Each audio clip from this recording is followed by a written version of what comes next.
Hai guys, kita bertemu lagi bersama Elia Miron belajar Alkitab sambil berinteraktif dengan jawaban Alkitab. Mari simak bersama-sama. Halo Bang Elia. Ya, silakan John. Ya, aku mau nanya sedikit aja Bang ya. Ini Bang, misalkan dulu kita Bang dari Medan ya Bang. Aku dari Medan. Ya, langsung ke pertanyaan aja, nggak usah silaturahmi. Gini, kemarin kan ada juga Bang live orang kan Bang. Dia nanya, kan manusia itu ada roh gitu kan Bang. Ya, Nah, apakah semua hewan itu juga punya roh gitu? Itu mau aku tanya Bang. tidak. Hewan tidak punya roh. Nah, berarti betul itu kemarin ada juga kan Bang. Pas pendetanya orang Nias juga Bang. Itu jawabnya juga begitu. Berarti memang tidak punya roh ya Bang ya? Enggak ada lah roh hewan.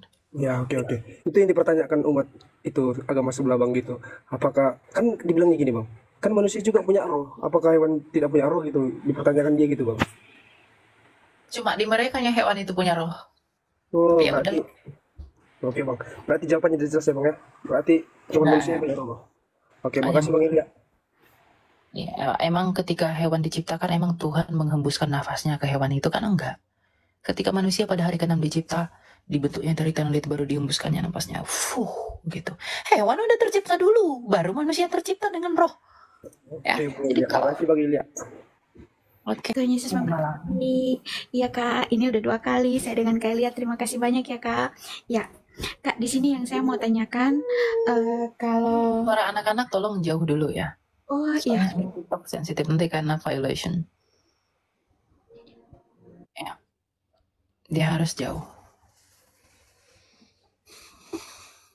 aku mau tanya aja tentang mimpi. Apakah menurut Kak Elia mimpi itu gimana ya Kak?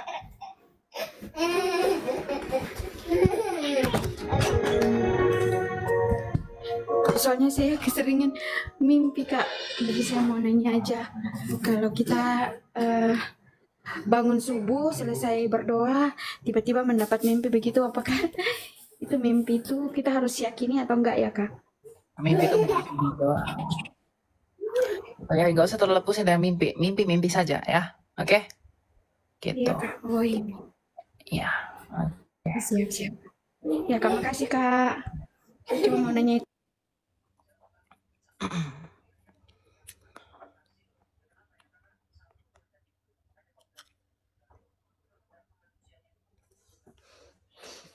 Jangan diseriuskan nih mimpi-mimpi, nanti takut jadi nabi. Silakan saja. Halo.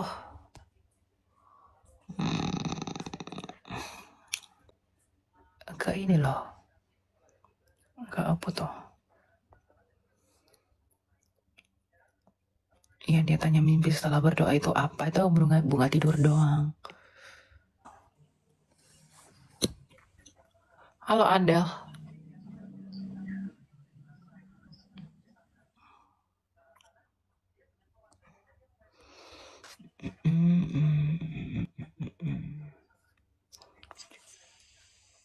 Halo, silakan. Ya, shalom. Shalom, silakan Pak. Shalom. Mana ada Cilim nggak? Ada apa? Yang RT 6 nggak ada ya? Nggak usah Pak, yang begitu. Mau tanya atau mau ngapain ke atas? Oh enggak, cuman kalau ada RT 6 kan kita sharing iman.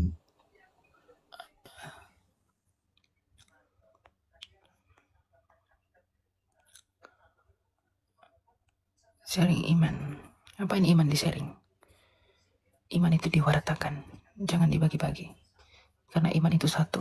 Satu Tuhan, satu iman, satu baptisan. Tak perlu di sharing. Satu baptisan. Irfandi, mau tanya Pak Irfandi? Ya, Mbak Elia, terima kasih udah naikin, Mbak. Ya, silakan Mbak Irfandi. Mau tanya apa, Mbak?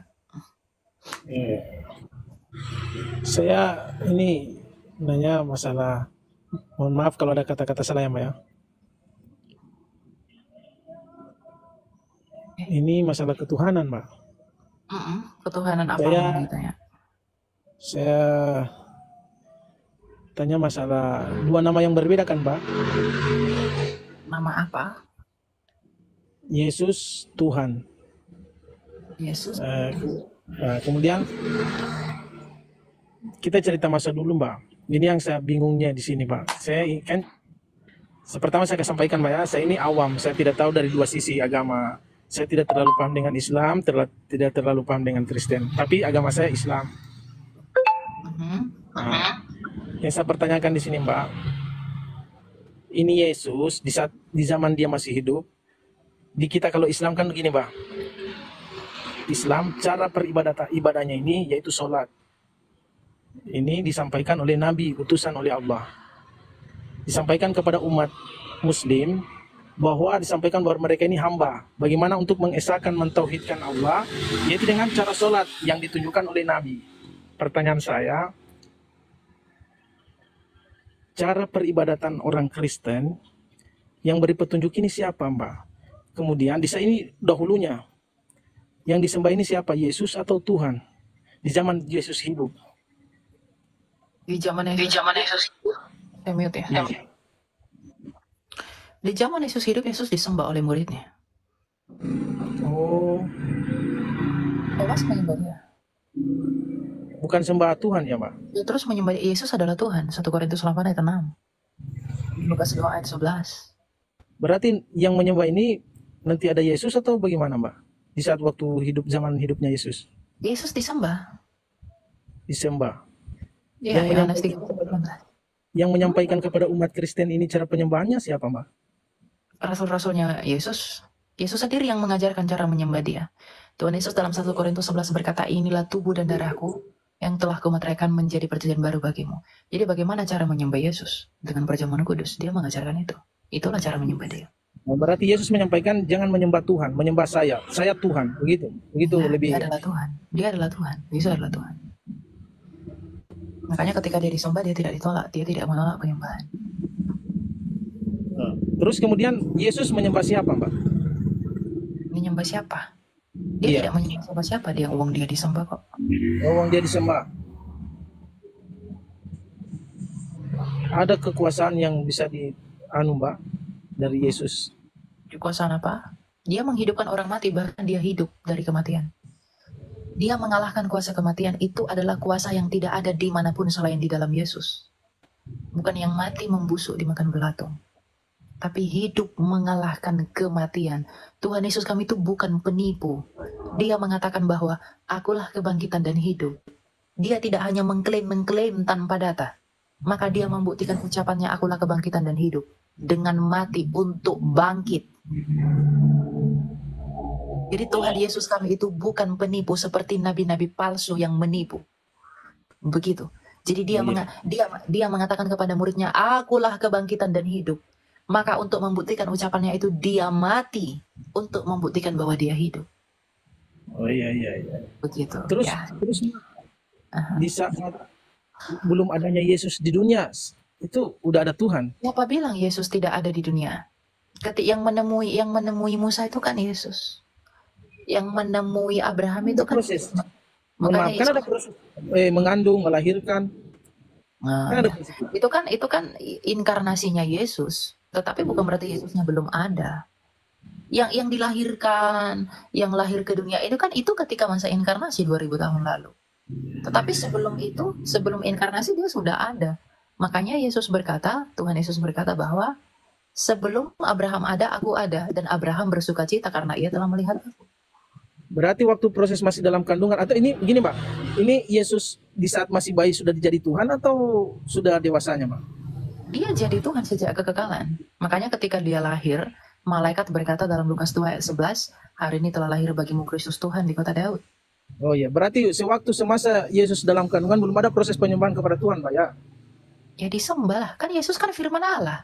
Enggak, maksudnya waktu masih dalam kandungan Yesus, kan Yesus yang menyampaikan. Sementara Yesus masih dalam proses Menyampaikan apa Pak? Yang dikandung itu kan inkarnasi firman. inkarnasi firman. Berarti Yesus sudah ada memang sebelum dikandung itu. Di firman itu kan kekal di dalam Enggak, Bapa. gini Pak. Dari awal pertanyaan saya kan gini. Yang menyampaikan tata cara ibadah orang umat Kristen, Yesus melalui rasulnya ya. Betul. Yang disembah itu Tuhan, yaitu Yesus. Betul. Pak, saat waktu Yesus di kandungan, itu berarti belum ada proses penyembahan. Sudah ada mempersembahkan Karena darah Tuhan di atas tabut perjanjian kan. Itu dilakukan orang Enggak, Yahudi.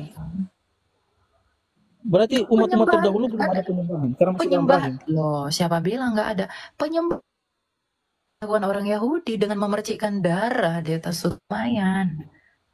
Makanya di perjanjian baru pun Tuhan Yesus mengatakan inilah darah dan tubuhku. Tetap sama. Karena sebelum Yesus datang ke dunia ini pun penyembahannya dengan apa? Memberi roti sajian dan juga darah anak domba di atas untuk pendamaian. Ketika Yesus datang tetap dengan tubuh dan darah anak domba. Yaitu Itu Yesus siapa yang mereka Kristus sebagai roti Hmm? dan darah itu siapa yang mereka sembah? Yang mereka sembah, Mbak. Apa? Orang Roti dan terdahulu darah itu sebelum siapa yang mereka sembah? iya. Roti dan darah siapa yang mereka sembah? Emang roti dan darah bisa menyembah? Ini roti kan Mbak bilang mereka menyembah roti apa? Bagaimana tadi penjelasannya roti dan darah? Mereka menyembah Allah dengan mempersembahkan roti dan memercikkan darah. Nah, berarti Allah yang mereka sembah bukan belum ada Yesus, berarti belum Yesus. Yesus itu kan firman Allah, Pak, sejak kekal. Masa nggak bisa nangkap? Bisa. Kalau Namanya nggak apa, nangkap Mbak? ya berarti susah memang.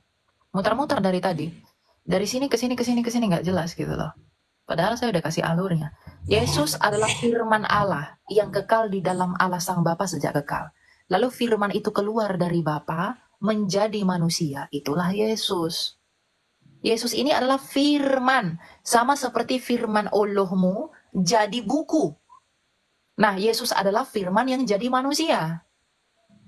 Ketika dia firman Allahmu jadi buku, apakah Allahmu kehilangan firman? Kan tidak. Ketika firman Allah itu jadi manusia, apakah Allah kehilangan firman? Kan bukan. Paham?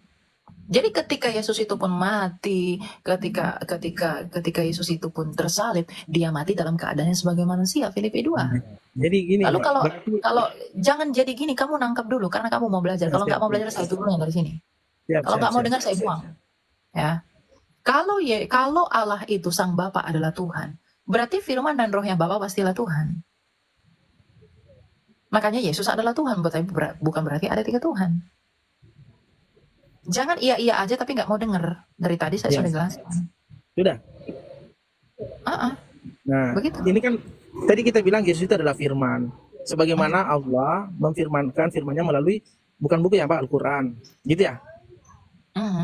Nah, berarti firman ini sebatas firman, jangan disembah mungkin begitu. Sama dengan kita Islam. Oh, berarti firman. Jadi firman Tuhanmu itu nggak perlu disembah begitu? Tidak gini, kan diputus lagi, jangan dipotong. Allah mengutus firman. Jangan katakan oke. Firman itu keluar dari Allahmu. Allahmu itu kan Tuhanmu. Berarti kata-kata Allahmu. Dengar dulu. Firman Allahmu itu kan Tuhanmu. Berarti kata-kata Allahmu itu bukan Tuhan dong. Bukan begitu, gini. Makanya kan tadi bilang Yesus itu adalah firman dari Allah. Dari Allah Sang Bapa. Betul. Ya. Berarti Yesus sebatas firman dia, ya. Ya dia memang firman Allah, firmannya Ya, Bapa. firman Allah. Sama dengan Al-Qur'an, dia itu adalah kitab. Sama dengan Muhammad itu adalah utusan. Saya tidak tanya nabimu, Pak. Itu jangan bawa nabimu Iya, ke sini. saya cuma ambil contoh, kesimpulan contohnya, Mbak. Jadi dia itu sebatas firman. Al-Qur'an itu firman Allah yang melalui nur cahaya melalui Al-Qur'an. Kalau Yesus ini firman Allah yang jadi manusia, begitu ya, Mbak? Allahmu itu kekal nggak? Nah, tunggu dulu. Firman Yesus ini kan Mbak bilang tadi firman. Berarti firman sebatas firman yang menyampaikan bagaimana kebesaran Allah. Begitu mungkin. Ya memang betul. Dia firman yang datang dari Bapa. Kata-katanya Bapa sendiri lah Yesus itu. Iya. Dalam Dari mana ketuhanannya, Mbak? Yesus kan sudah dikatakan tadi firman. Dari mana, kenapa disimpulkan dia jadi Tuhan? Sama dengan kami, Al-Quran tidak sampai hari ini kami tidak sampaikan bahwa Al-Quran itu adalah Tuhan.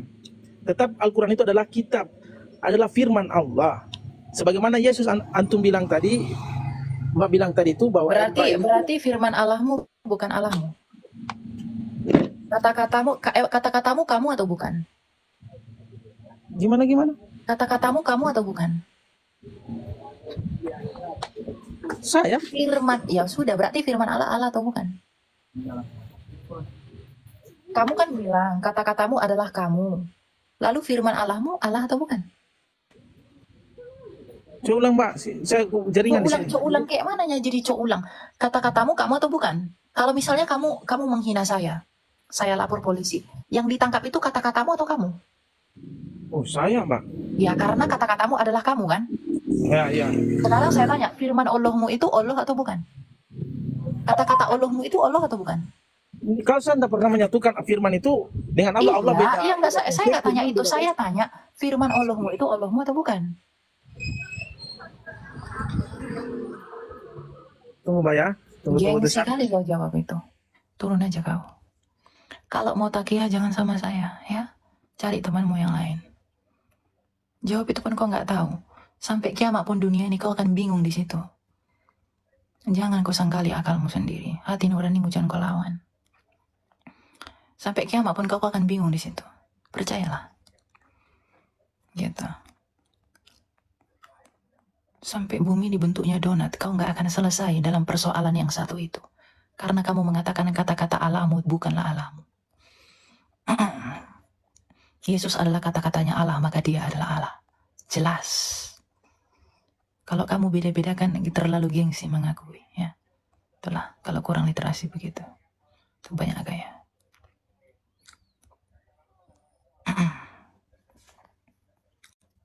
Kamu akan nyangkut di sini, kamu akan bisa lari kemana-mana. Makanya kau taki haji kerjamu, taki terus. Kau sampai mungkin bingung, kau sampai hari ini, sampai dunia ini lenyap, kau akan bingung di situ.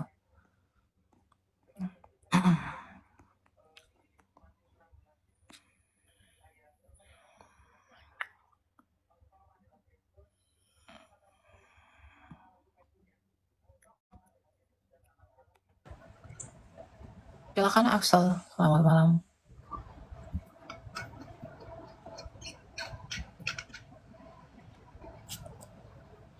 Halo, Axel. Axel. Gak bisa ya.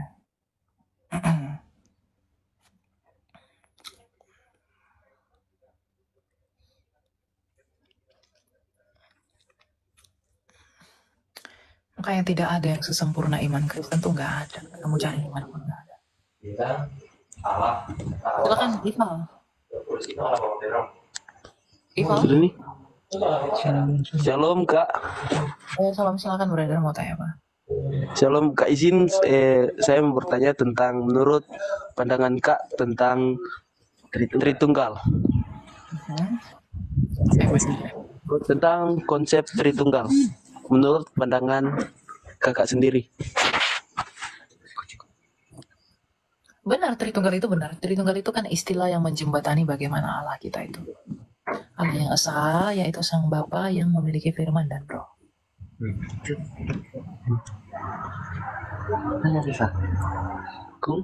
Itu. Ya, halo. Selamat malam, Kak. Maaf, misalkan mau tanya apa? Saya mau tanya lagi. Halo.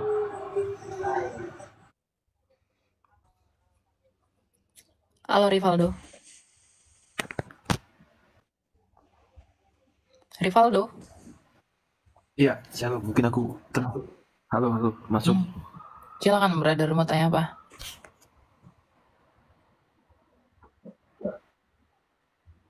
Sebelumnya mungkin aku termasuk orang beruntung ya, dari 80 orang yang request naik. Aku terpilih di antara 80 orang. Ini pertanyaan, bagaimana kami ini sebagai mungkin dibilang yang awam, tidak paham secara detail tentang kekristenan secara data, mungkin sejarah, mengcounter kayak yang selama ini yang ada. Kayak di atas nih ada nih debat si Bang Ardiansa, bagaimana tuh untuk mendebat pendapat orang kayak terhadap hal itu menurut Kak Elia? Rendahkan hatimu, belajarlah cari Tuhanmu. Carilah dahulu kerajaan Allah. Cuma itu jawabannya. Oke, kita lanjut ya. Silakan Didik. Jangan kau berharap cara instan mengetahui. Cara cepat, cara jitu itu nggak ada. Belajar. Ya, itu ada yang kamu kau perbandingkan. Bayar harga. Saya bayar harga. Kamu juga harus bayar harga. Semua pelayan itu bayar harga. Gitu. Silakan Didik. Halo Didik, selamat malam. Ada nggak si Didik ini? Apa yang dididik? Oh, udah lari dia. Kadang bingung apa yang dididik ya.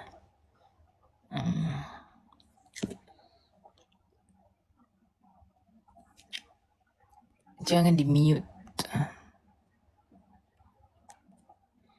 Kok banyak banget yang buat permintaan ini? Dari mana aja lah orang-orang Halo, ini? selamat malam. Silakan Say. Salam. Salam. Silakan Pak. Mau nanya, Kak Elia, sampai sekarang, apakah ada kaitannya Israel yang dari dulu sampai sekarang berperang ini ada kaitannya karena mereka tidak percaya dengan Tuhan Yesus? Ada. Karena mereka tidak percaya Yesus, itulah bukti bahwa mereka sampai sekarang masih menunggu-nunggu Mesias mereka. Sampai sekarang mereka masih menanti-nantikan Mesias itu. Mereka perang-perang itu kan untuk menyelamatkan diri mereka dari tekanan banyak bangsa, agar mereka menjadi bangsa yang besar, seperti di zaman dahulu. Nanti akan ada seorang tokoh yang akan membawa mereka kepada jalan yang begitu besar. Itulah antikristus itu. Dialah yang lawan Mesias. Gitu. Ada penggenapan kan itu. Berarti dia termasuk dosa ya? Berarti mereka termasuk dosa ya? Karena mereka belum percaya dengan Tuhan Yesus. Karena kan Mereka berdosa. Rasul Paulus kan berkata, mereka keinginan hatiku supaya mereka diselamatkan. Itu kan kata Rasul Paulus. Ya mereka berdosa lah. Yohanes 8 ayat 24. Jikalau kamu tidak percaya bahwa akulah dia, kamu akan mati dalam dosamu, kata Tuhan Yesus. Pasti mereka berdosa. Karena sudah tidak mengenal kebenaran Allah, melainkan hidup di dalam kebenaran yang mereka dirikan sendiri. Itu perkataan Rasul Paulus yang adalah orang Yahudi loh. Tentu dia tahu bagaimana orang Yahudi itu. Orang Yahudi murni lagi. Bukan diaspora, bukan proselyt, bukan campuran. Gitu. berarti ada hubungannya ya, dan masih terus berlanjutnya ini perang ini dari zaman dari zaman Musa yang mana mereka nyembah berhala, terus yang kedua zaman Yosua mereka kawin campur, terus zaman hakim-hakim mereka menyembah berhala, terus zaman raja-raja sampai seterusnya sampai sekarang itu ada hubungannya ya, makanya Allah itu murka terus menciptakan musuh-musuhnya itu muncul terus gitu untuk mencambuk mereka, itu ada hubungannya ya seperti yang tertulis di kitab Yesaya. Enggak, jangan bilang begitu. Enggak ada Allah itu memberi mereka begitu. Mereka sendiri yang membuat mereka seperti itu, bukan Tuhan. Ya, karena mereka memang bebal. Tapi dalam kebebalan mereka belas kasih Tuhan juga masih jatuh atas mereka. Poinnya di situ. Terus terakhir yang soal kitab Yesaya itu kan dijelaskan bahwa Tuhan Yesus itu ada kan dinubuatkan bahwa sebagai penasihat ajaib sama Raja Damai. Apakah itu ada kaitannya? Karena mereka tidak mempercayai Mesias, yang mana kan seharusnya kan pembawa damai, bukan pembawa perang. Nah, apakah sampai sekarang ini Yahudi itu masih menganggap bahwa Mesias itu adalah yang akan menyelamatkan mereka sebagai Raja Perang? Apakah seperti itu ya pengertiannya? Iya, yang kedamaian yang mereka mau itu kan kedamaian dunia ini. Bukan kedamaian Allah dengan manusia. Makanya Mesias yang mereka mau itu seperti Yudas Makabe yang memimpin perang untuk mengalahkan bangsa-bangsa lain musuh-musuhnya. Itu yang mereka akan anggap sebagai Mesias, seperti Daud yang keren melawan peperangan. Seperti itu Mesias yang mereka mau. Kalau Tuhan Yesus kan nggak membawa pedang, nggak mengangkat pedang. Dia tidak membawa peperangan. Tapi dia adalah pembawa damai antara Allah dan manusia. Gitu. Oke. Terima kasih Kak, sudah cukup jelas. Oke, kita lanjut ya.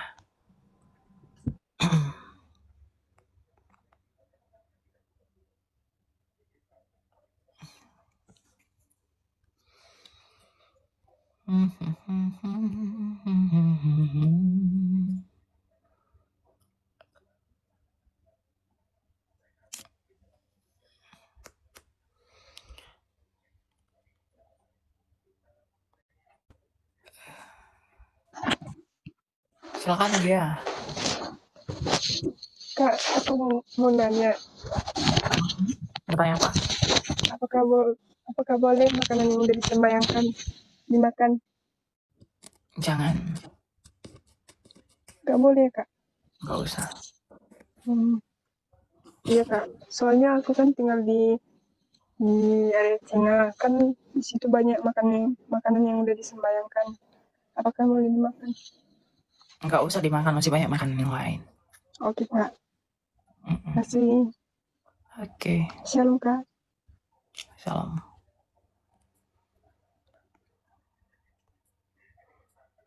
Masih banyak makanan yang lain kan.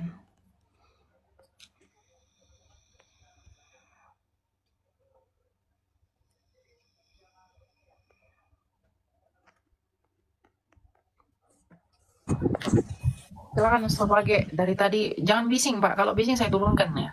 Saya nggak nyaman soalnya. Oke, Pak. Oke, Bang. Sebelumnya saya minta maaf. Saya ingin bertanya satu pertanyaan saja.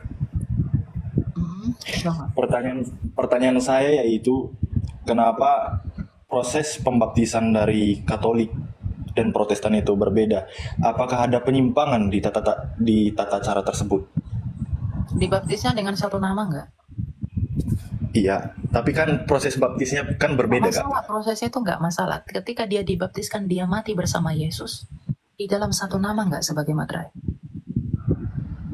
Satu nama, Kak. Udah. Yang buat beda itu hanya liturgi-liturgi saja. Tidak masalah. Oh iya, Kak. Terima kasih, Kak. Itu aja pertanyaannya, Kak. Oke. Silakan Mardo. Halo Mardo.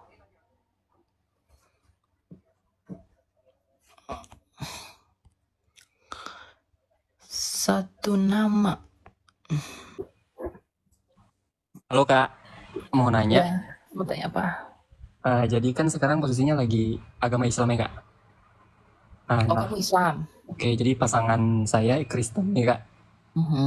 Oke, jadi kami mau melanjutkan ke yang lebih serius gitu kan Kak. Mau nikah, udah itu harus maunya satu iman Kak, iman Kristen gitu. Nah, gimana sih Kak cara ngeyakinin diri sendiri gitu Kak? Untuk jawabannya gitu Kak. Jadi begini, bagaimana caranya kamu bisa yakin bahwa Yesus itu adalah pilihan kamu? Let me tell you, apa yang menjadi tujuanmu dalam bertuhan? Itu dulu. Apa sih yang kamu cari dengan bertuhan? Apa sih yang kamu cari dengan memiliki ilah? Itu apa yang kamu cari sebenarnya? Jadi kamu harus mulai tanyakan itu pada dirimu sendiri. Apa sih yang saya cari dengan bertuhan? Pasti semua orang ingin mencari apa? Surga.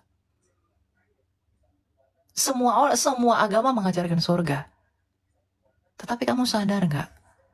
Kamu bisa nggak berharap surga dari orang yang mati dan tidak hidup? Mungkin nggak kamu mengalami surga kalau kamu mati? Maka bagaimana mungkin kamu bisa mengalami surga? Kamu harus digaransi hidup. Maka datanglah kepada Dia yang hidup. Untuk apa kamu peroleh surga tapi kamu mati? Itu yang penting. Makanya kebangkitan Yesus itu adalah puncak dari berita Injil itu. Kalau Dia sendiri dapat membangkitkan dirinya dari kematian, yang dimana kematian itu adalah kuasa yang membuat kita tidak bisa kepada surga. Maka Tuhan Yesus yang telah mengalahkan kematian dan telah naik ke surga, Dia telah melakukan itu kepada dirinya sendiri. Lantas dengan alasan apa kamu ragu bahwa melalui iman kamu tidak akan beroleh hal yang sama seperti Dia? Apakah yang kamu harapkan dari orang yang mati dan membusuk? Kamu bisa berharap apa dari bangkai?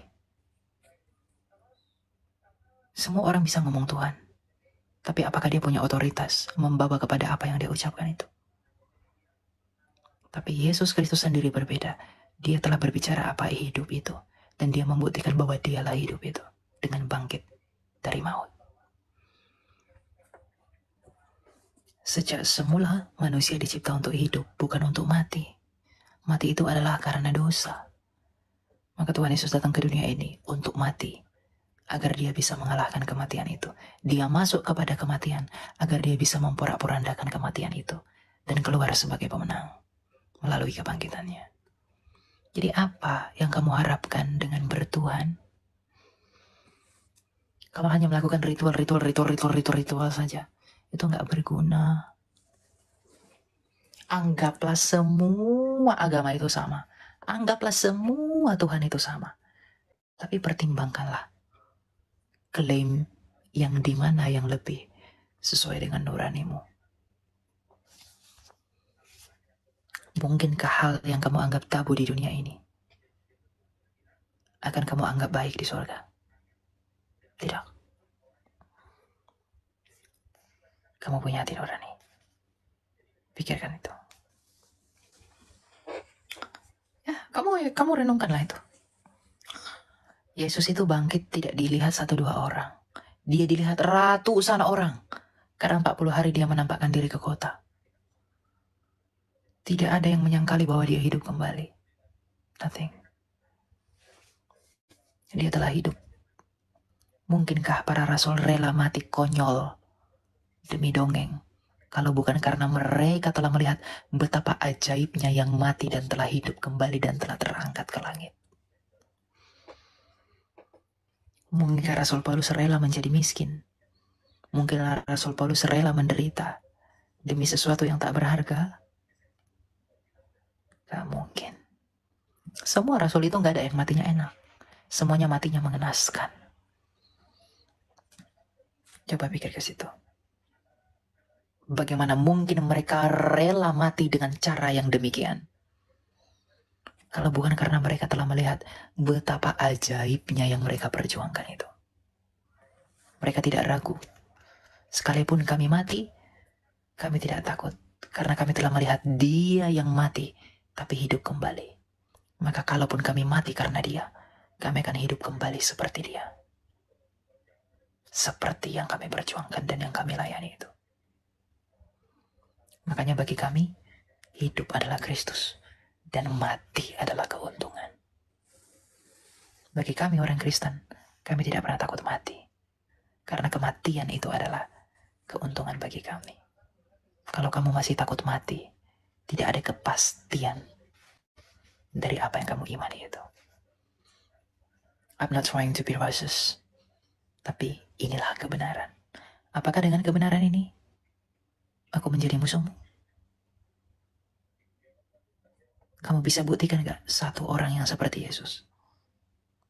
Kamu bisa tunjukkan gak satu saja di dalam sejarah yang seperti Dia? Kamu tidak akan pernah bisa. Itulah cara Allah itu. Itulah terang itu bercahaya. Di dalam kegelapan, lilin itu akan terang sendiri.